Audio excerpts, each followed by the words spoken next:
Self-made billionaires are a myth, just like unicorns. Of course, being self-made is a nice idea. It suggests that anybody can claw their way to the top if they're willing to work hard enough. It's what the American dream is all about. If Kylie Jenner can become a self-made billionaire at age 21, so can you and I.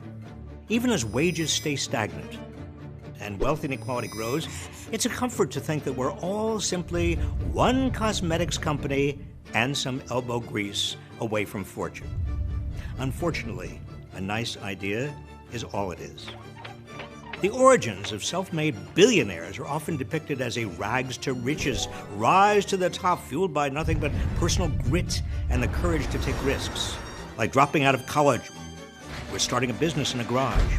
But in reality, the origins of many billionaires aren't so humble. They're more like riches to even more riches stories, rooted in upper middle class upbringings.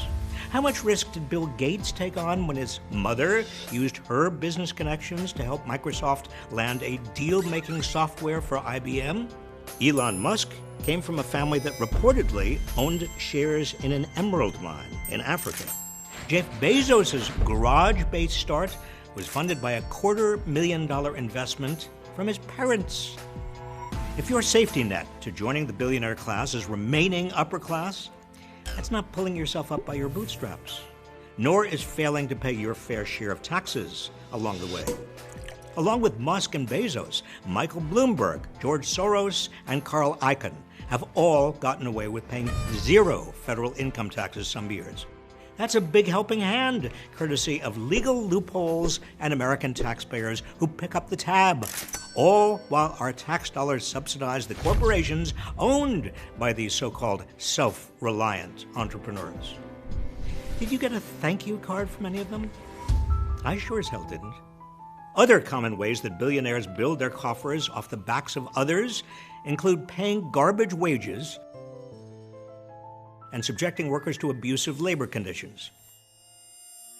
But portraying themselves as rugged individuals who overcame poverty or did it on their own remains an effective propaganda tool for the ultra-wealthy, one that keeps workers from rising up collectively to demand fairer wages, and one that ultimately distracts from the role that billionaires play in fostering poverty in the first place. Billionaires say their success proves they can spend money more wisely and efficiently than the government. Yet they have no problem with government spending when it comes to receiving corporate subsidies.